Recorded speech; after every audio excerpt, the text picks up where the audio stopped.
buenas noches, soy Paulina Mercado. Bienvenidos a Azteca Opinión.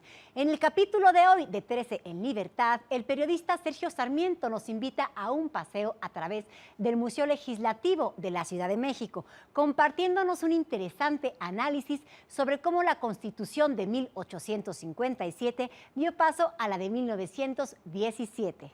Gabriel Bauduco charla con Martín Hernández, diseñador de sonido cinematográfico, quien está nominado al premio Oscar por la película Birdman, siempre con la pura verdad.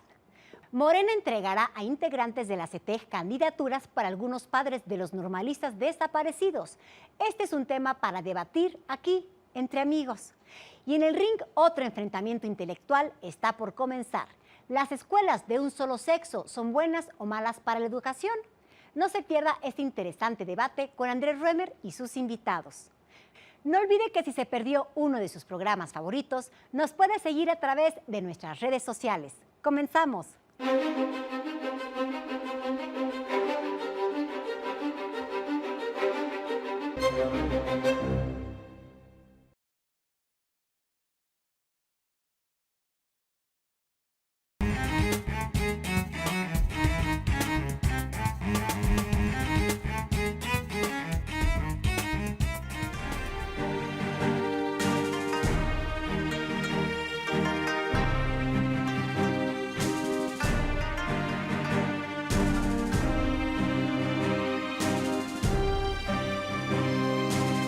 La Constitución puede ser la base de la prosperidad de un país, pero también la razón de su fracaso. Una buena Constitución otorga libertades a los ciudadanos, de manera que puedan ejercer esta libertad y construir una mayor prosperidad. Una mala Constitución le da un exceso de poderes y facultades a los gobernantes, a la clase política, que usualmente tienden a limitar las libertades y por lo tanto también la prosperidad. Fíjese usted lo que son las cosas. En México hemos tenido varias constituciones. La de 1857 tenía 8,000 palabras.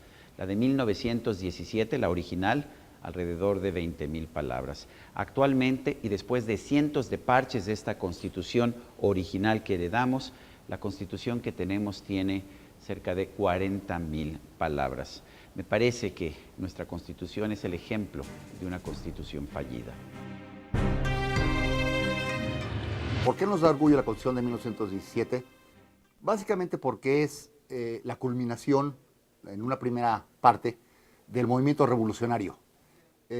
Carranza, cuando convoca al Congreso Constituyente en 1916, su convocatoria como tal pide remover de la Constitución del 57 aquellos defectos que tenía. Básicamente se refería a la no reelección o la reelección que había tenido Porfirio Díaz. Pero además nos da orgullo esa Constitución, o digamos, al pueblo mexicano le da orgullo esa Constitución, porque se metieron dos aspectos cruciales que antes no estaban, que es la parte agraria, ¿no?, en el artículo 27 de la Constitución, y la parte laboral en el artículo 123 de la Constitución. Eso no estaba. El resultado no ha sido el deseado, ¿no?, porque la Constitución tiene algunas fallas. La Constitución mexicana de 1917 es, según la historia oficial mexicana, un logro del constitucionalismo a nivel mundial. Nos han enseñado que es la primera constitución social del mundo. Nos dicen que llegó antes incluso que la de la Unión Soviética. Pero más allá del orgullo que les genera a políticos y académicos el que México haya sido primero en algo, los incentivos y poderes de la Constitución de 1917 son responsables de gran parte de los problemas que enfrentamos como sociedad, específicamente de la pobreza. A pesar de que ha habido propuestas para alterar la Constitución mexicana, la mayoría de los mexicanos parecen contentos con ella. Prevalece la idea entre nuestra población que los problemas del país surgen no de la Constitución, sino de su falta de aplicación. Sin embargo, hay buenas razones para dudarlo. Más allá del eco de nuestra historia oficial, hay que darnos cuenta de que buena parte de los problemas sociales de nuestro país son culpa de esta Constitución. Las principales características de la Constitución de 1917 son, yo diría, dos. Por una parte, está todas las libertades individuales, los derechos individuales, en el primer capítulo de la Constitución. El derecho a la libertad de expresión, el derecho a la libertad de pensamiento, la libertad religiosa, la manifestación de ideas, etcétera, etcétera. ¿no? Toda esa parte de libertades que básicamente cualquier constitución liberal tiene. Y por otra parte, la Constitución está llena de llamados derechos sociales, como el derecho a la educación, derecho a la alimentación, derecho a la vivienda, etcétera, etcétera. Es una Constitución, por decirlo de alguna manera, esquizofrénica, ¿no? Porque por una parte es una Constitución que permitiría tener una sociedad, una economía absolutamente liberal, pero por otra parte, con la misma Constitución podríamos irnos hacia un estatismo más agudo. Entonces hay cierto grado de contradicción dentro de la propia Constitución. Si las constituciones van a moldear el comportamiento de las personas, pues lo primero que deberían hacer es, por supuesto, respetar a los individuos. Después de todo, las constituciones surgen de la soberanía del individuo. Una buena constitución es aquella que preserva fundamentalmente las libertades individuales que permiten el progreso económico. Esto es lo que lograba de alguna manera la Constitución de 1824, la primera que tuvimos como país independiente ya después del imperio de Agustín de Iturbide y que establecía precisamente reglas de libertad en nuestro país. Nuestra Constitución trató de mantener algo de las libertades individuales que se protegían en la Constitución de Estados Unidos o incluso en nuestra propia Constitución liberal de 1857. A estas garantías individuales, sin embargo, trató de añadirles una serie de derechos sociales que no son más que expresiones de buena voluntad. Se nos dice, por ejemplo, que todos los mexicanos tenemos el derecho constitucional a la salud. Pero ¿realmente puede legislarse un derecho a la salud e impedir que la gente se enferme alguna vez?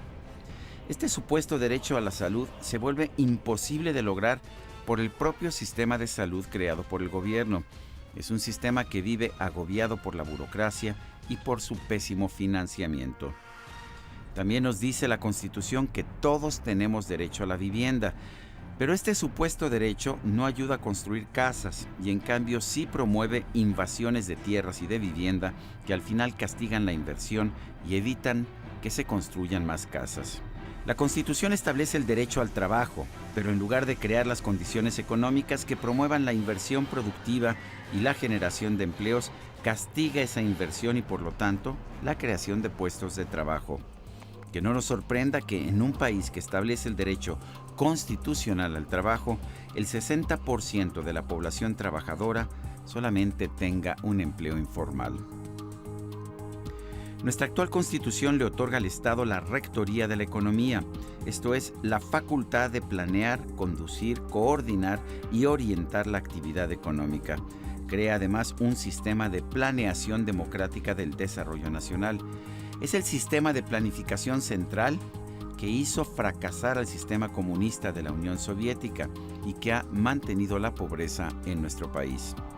El artículo 28 empieza por prohibir los monopolios y las exenciones de impuestos, para después proceder a dar al gobierno y a los sindicatos el derecho de mantener amplísimos monopolios. El artículo 123 establece una detalladísima lista de derechos de los trabajadores que, lejos de hacerlos más prósperos, han generado desempleo y una migración masiva a Estados Unidos, un país que supuestamente cuenta con una legislación laboral menos progresista que la nuestra. Esto contrasta claramente con la Constitución de 1857, la Constitución de Benito Juárez y los liberales, una ley más sencilla pero que, sobre todo, limitaba el poder del gobierno frente a los ciudadanos. La Constitución de 1857 era muy clara al respecto de la propiedad privada como un derecho natural de los individuos. Esto se cambió en la Constitución de 1917 cuando se estableció en el artículo 27 que todos los recursos eran propiedad originaria de la nación.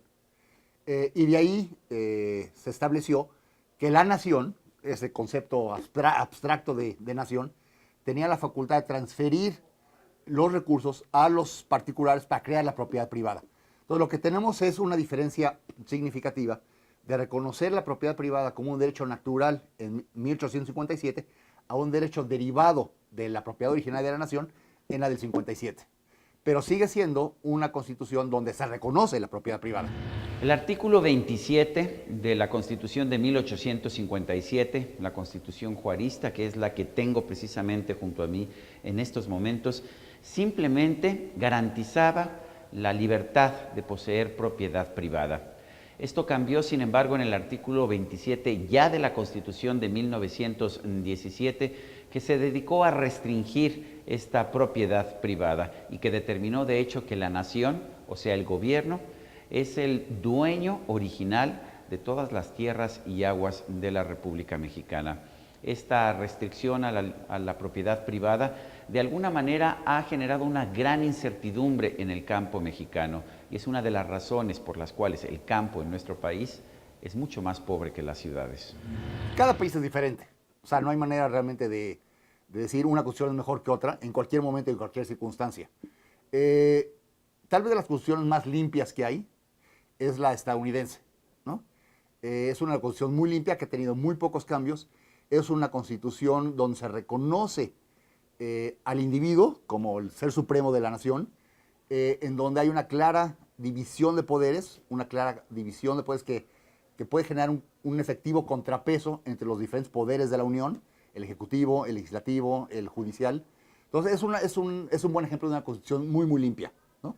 La constitución mexicana no es nada limpia, ¿no? O sea, son muchos artículos, 136 artículos, ¿no? Que ha sufrido, ¿no?, más de 400 cambios y está llena de contradicciones, inclusive internas, ¿no?, entre diferentes artículos de la propia Constitución. Entonces, la Constitución mexicana realmente no es una Constitución muy limpia. Nuestra actual Constitución es un intento de crear instituciones diseñadas para controlar hasta el más mínimo detalle de nuestra vida cotidiana. Nuestra Constitución tiene 136 artículos, más un gran número de transitorios, y ha sido enmendada por lo menos unas 500 veces. La Constitución de Estados Unidos, en contraste, tiene solamente 7 artículos y apenas 27 enmiendas desde 1787. La Constitución estadounidense, quizás por su sencillez y porque respeta los derechos individuales, ha sido capaz de impulsar un gran desarrollo económico en nuestro vecino del norte. Son muchas las razones de la pobreza y la injusticia que caracterizan en cambio a nuestro país, pero la Constitución es una de ellas. Nos rige una visión dogmática de un grupo político que plasmó su intento de dirigir la economía y controlar la vida social a través de esta Constitución, cuyos resultados han sido tan negativos como los de la Unión Soviética, cuya Constitución buscaba el mismo propósito. La Constitución de 1917 ha tenido más de 400 cambios, ¿no? Pero falta uno más importante, yo diría el más importante, es volver al espíritu de la de 1857, donde se reconozca la propiedad privada como un derecho inalienable, ¿no? Debemos eliminar de la Constitución todo aquello que efectivamente inhibe y limita la libertad de los individuos, no nada más en materia política, ¿no?, digamos, ahí está muy claro, pero en materia económica, ¿no? Si en la Constitución se tienen los preceptos básicos de libertad individual, entonces naturalmente tenderíamos a entrar en un proceso, ¿no?, sostenido de desarrollo económico.